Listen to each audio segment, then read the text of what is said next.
Okay, we're here. We're live officially. Thank you guys. This was unplanned. So I appreciate you both taking some time today to go live with me. Maraleen, you organized all of this last evening. So I want to introduce and thank Maraleen Shields, who's running for Lehigh County Judge, and of course, Gisele Fetterman, who's the First Lady of our wonderful Commonwealth. Thank you guys both for joining me today for a little bit. Thank you for having me. Yeah, thanks for persisting, George. Yes, I got you. I want to start in Braddock, or Braddock, however you may say it. For people who we're in the Lehigh Valley, so believe it or not, some people don't know there are things outside the Lehigh Valley. But Braddock's a smaller town out near Pittsburgh, as you can see, but you both have a connection there. So can we kind of go over both of them? Maybe Maraleen, you grew up there for a little bit, and Gisele came there later in life. So let's talk about Braddock. How did you both wind up there? Maraleen, do you want to go first? Well, I was born in Pittsburgh at McGee. Sure, I'll go first. Okay. I was born in Pittsburgh at McGee Hospital. That's where all people born in and around Pittsburgh are born, at McGee Hospital. But I was raised in North Braddock on Colmont Street. I've only ever lived in one house in North Braddock. And I stayed there. And Gisele, you were, and I read, you were interested, Gisele, you read a story about Braddock and wanted to get more information about it. Can you talk about that and what led you there?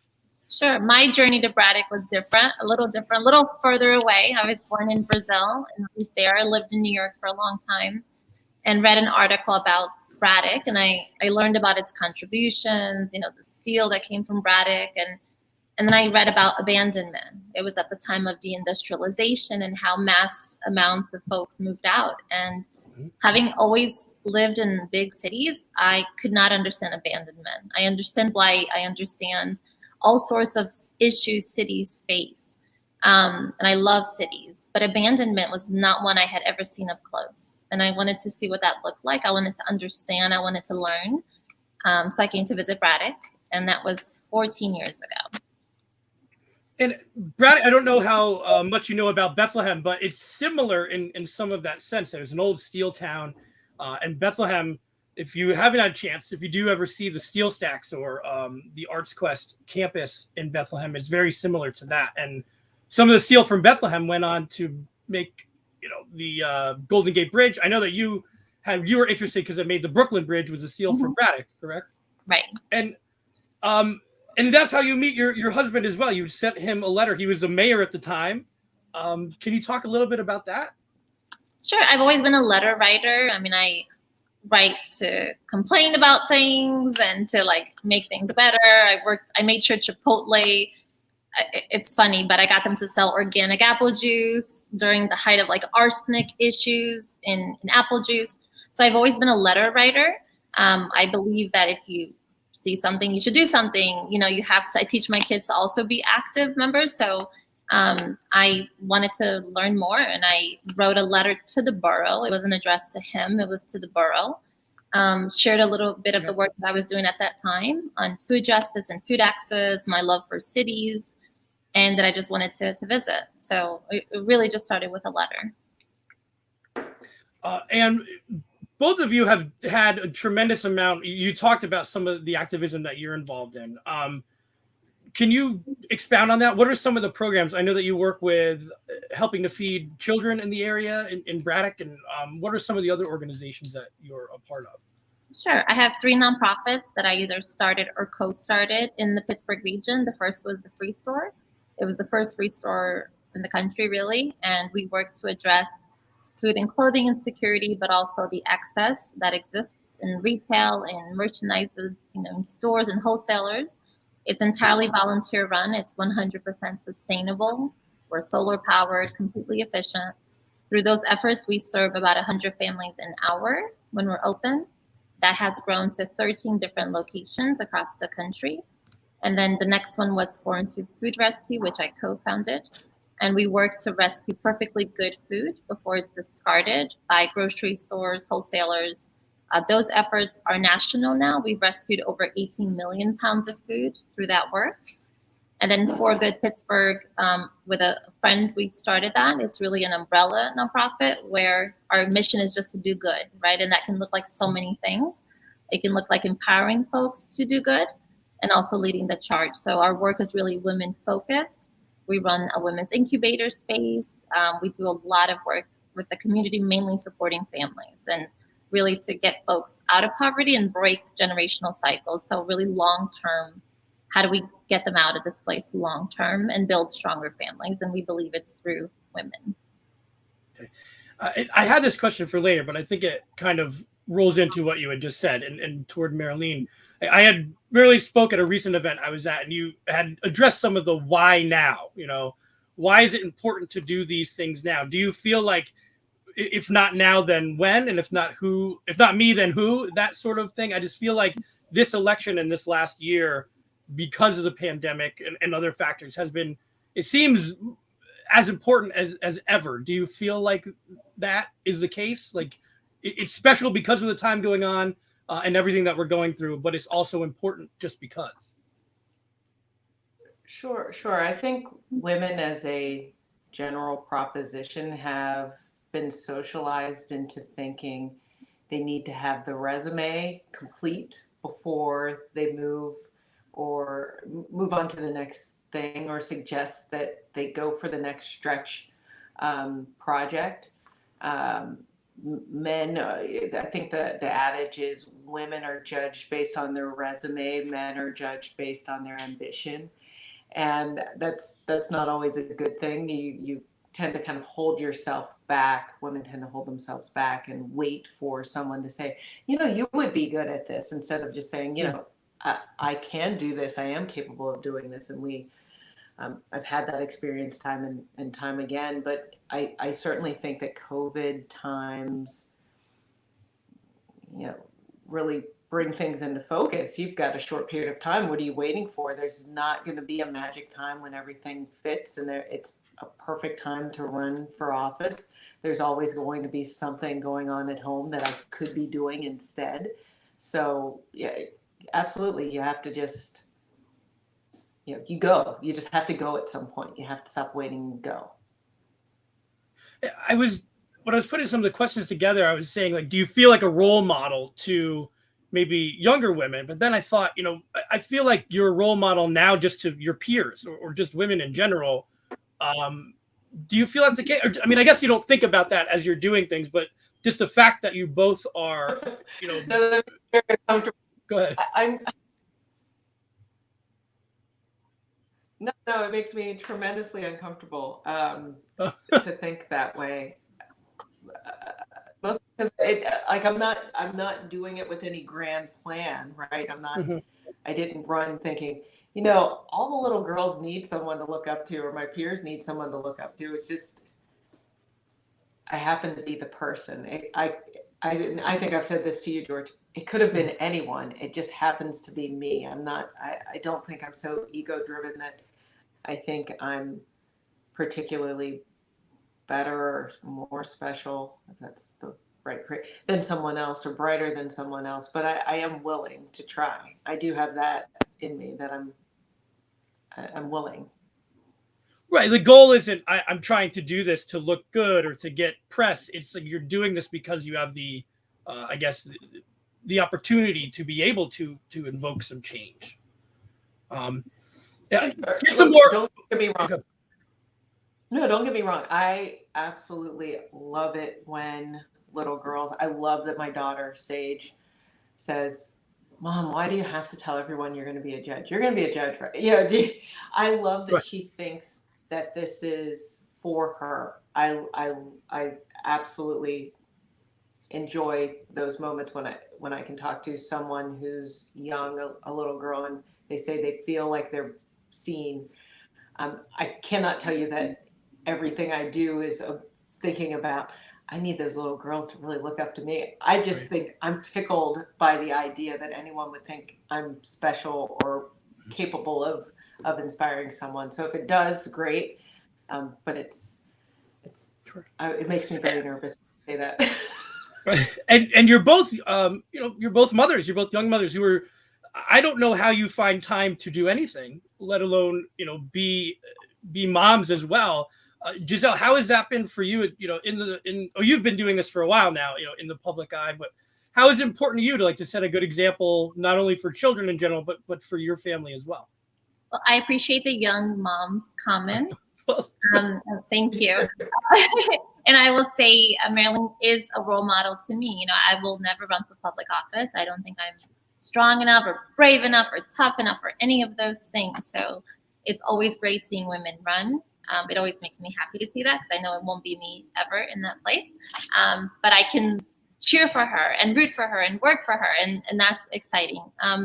But with parenting, I think with anything else, we find time for what is a priority to us. I think that's with everyone, right? I don't think I'm particularly busier than anyone else, but it's what we choose to prioritize. So I say that to my kids for one day when they're in a relationship or the job they choose.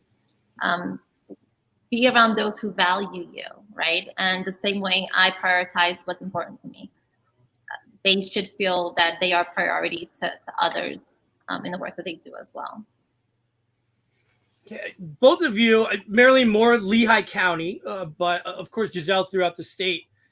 You have seen more areas of Pennsylvania than most people do. How has that been? I envision, I'm reading your story, coming to the United States in the 90s and not knowing English, really, I think you had said, I was reading an interview where your mother even told you to be silent, to not be heard. That was a quote. How's it been for you to travel throughout the state and see so many wonderful things and be very well heard and be very well, recognized? It's an incredible privilege. Her line was be invisible. Our family was undocumented. No, our family was undocumented, which meant any misstep could have resulted in deportation, which meant we would be going back to a country that we fled. So, you keep your head down low and you work hard and you keep going. But I've had the chance to travel the entire state multiple times and be around people who think differently than me, who look differently than me, who believe in different things and still try to find common ground and still have a conversation.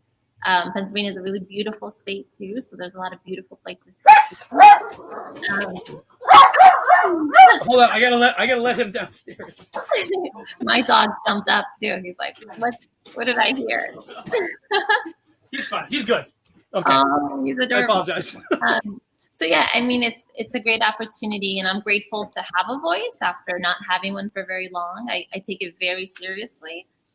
What I focus on, what I work on, what I amplify. I take it very seriously. Having a platform is a great honor that everyone I think who has one should take it very seriously.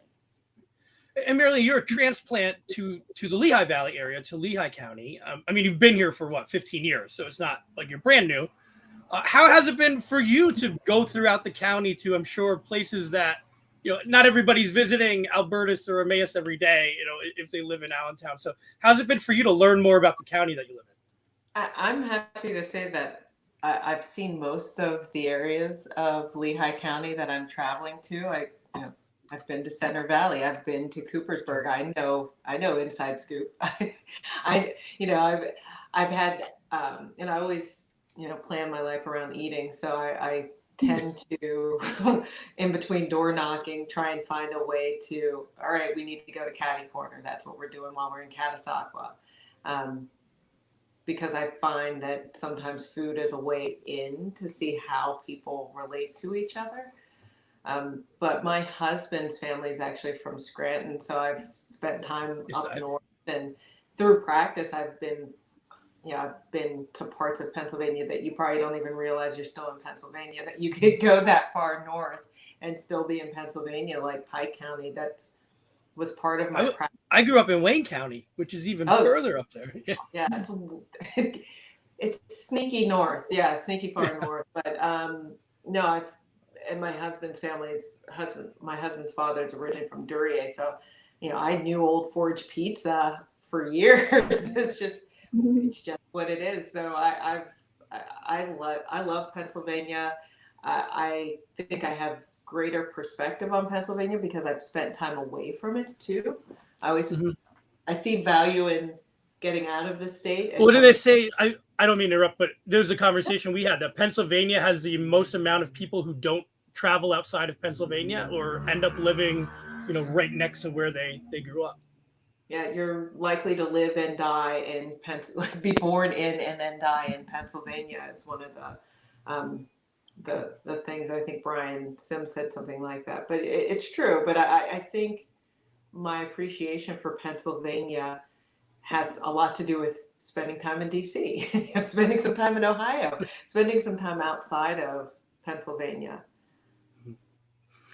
And what was I going to say? When we talk about diversity, I think you both can talk to this. We're seeing, hopefully, more and more diversity when it comes to elections, people who are running. Do you think that's something that's going to continue as we encourage more and more people of minorities to run for office or to seek to get involved?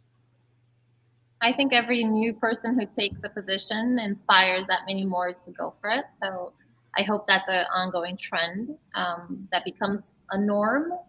Our numbers in the state aren't great if we look even nationally. So I would like this to be normal, right? That this is what happens. We have diverse politicians. We have diversity in all spaces. And Maraleen, you would be the first. Yeah, go ahead. Sorry. I'm sorry. You were going to say I'd be the first African American judge in Lehigh County's history, in 9-year history. Sorry about that.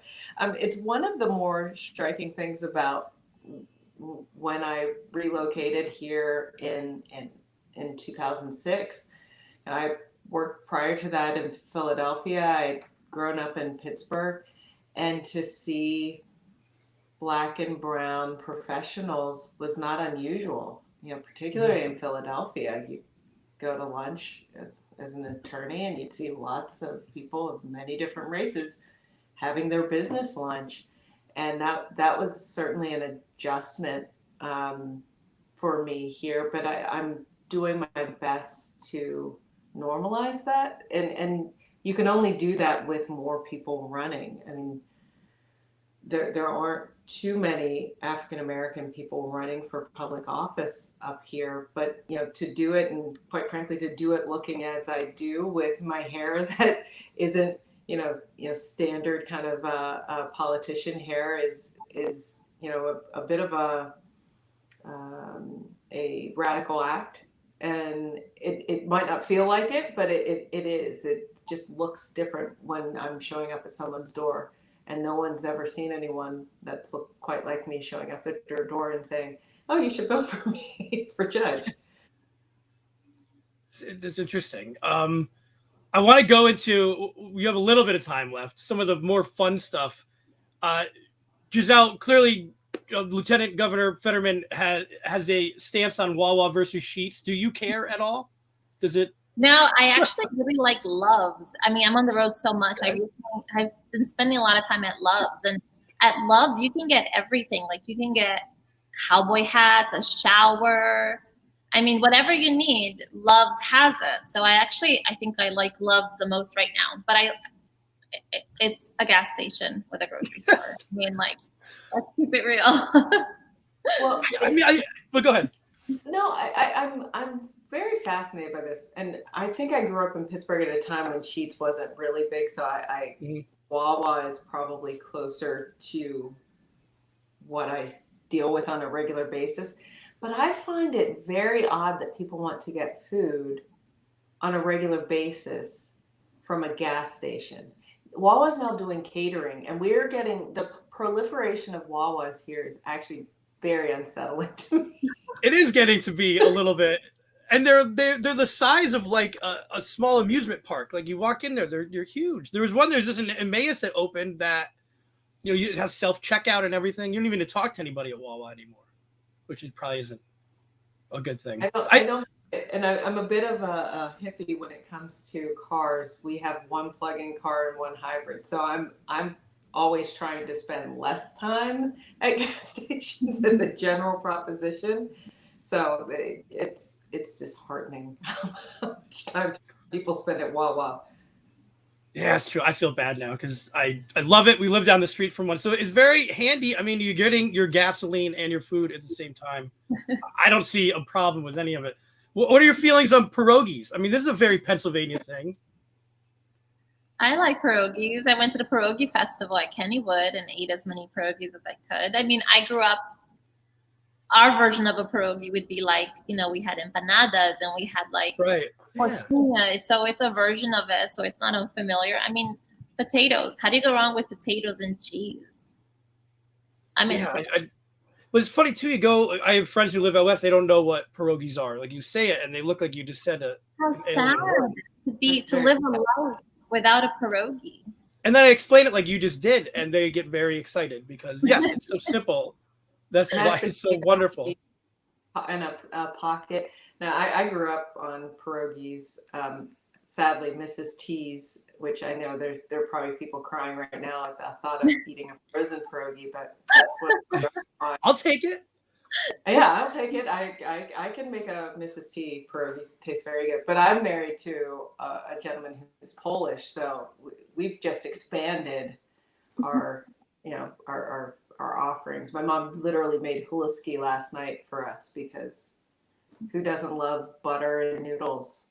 Right. You know?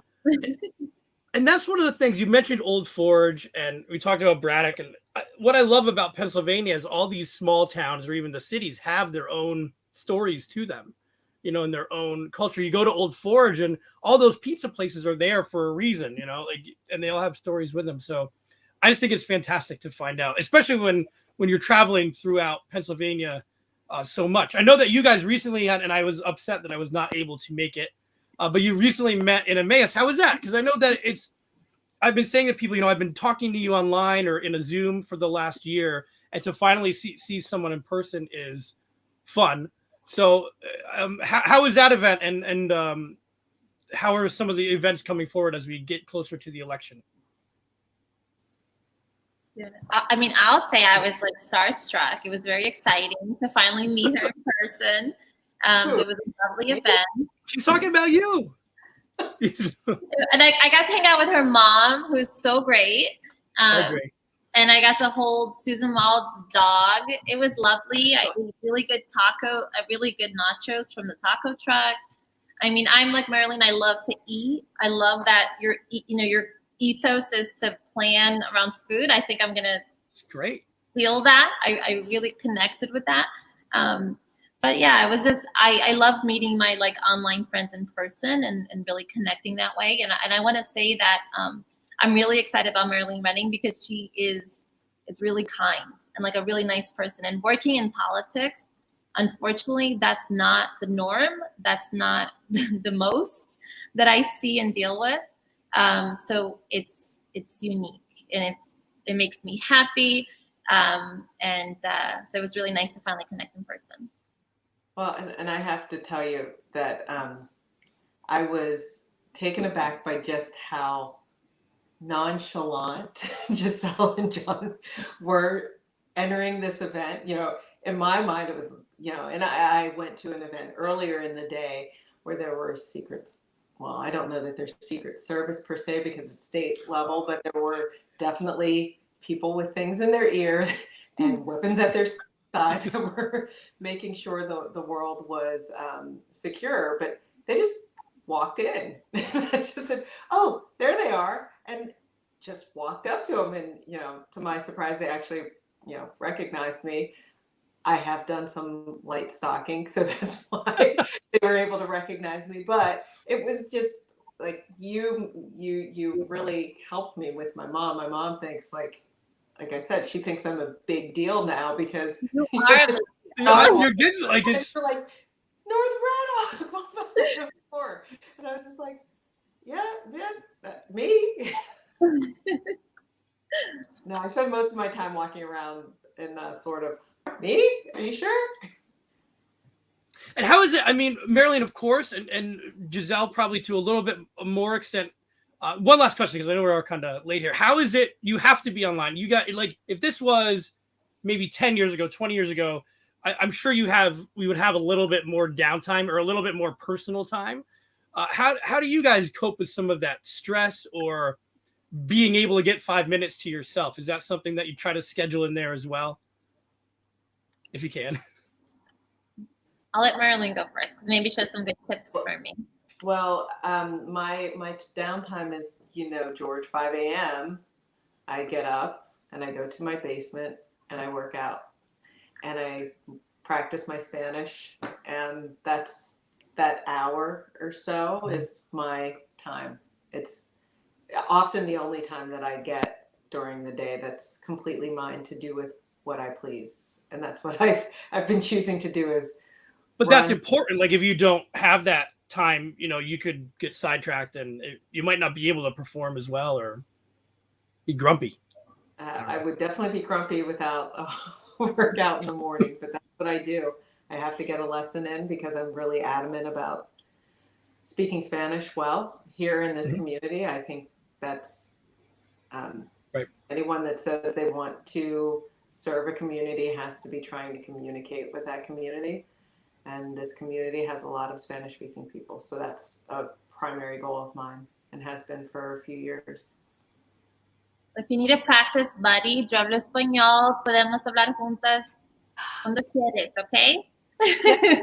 ¿Conmigo? Sí.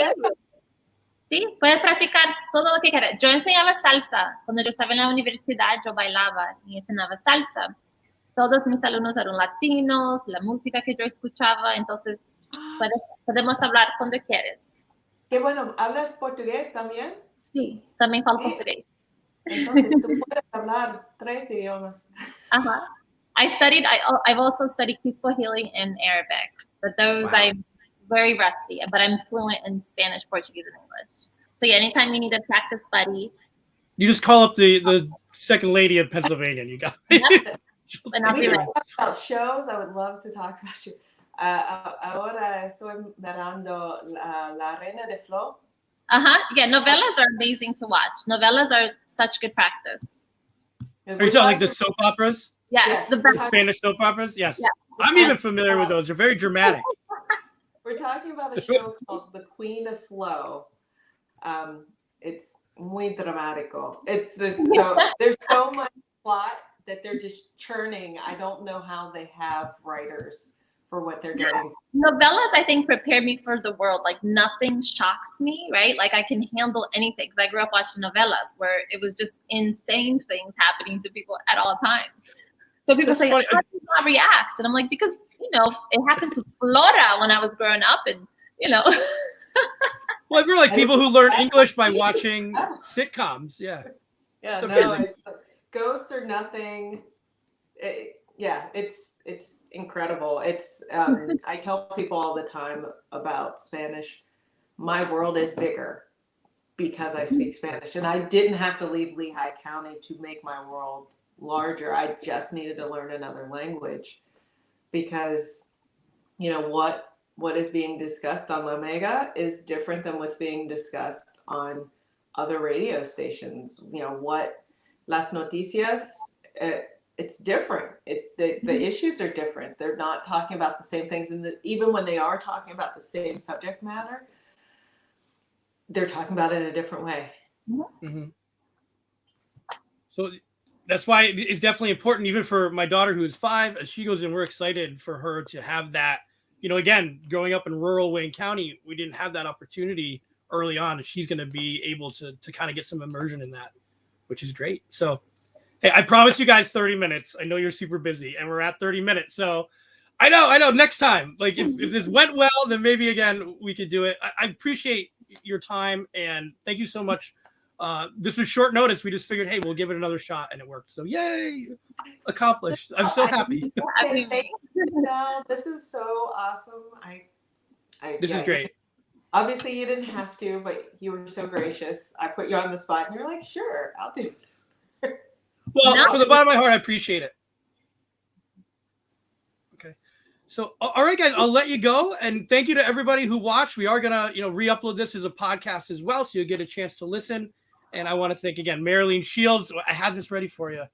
Be sure to visit shieldsforlcjudge.com.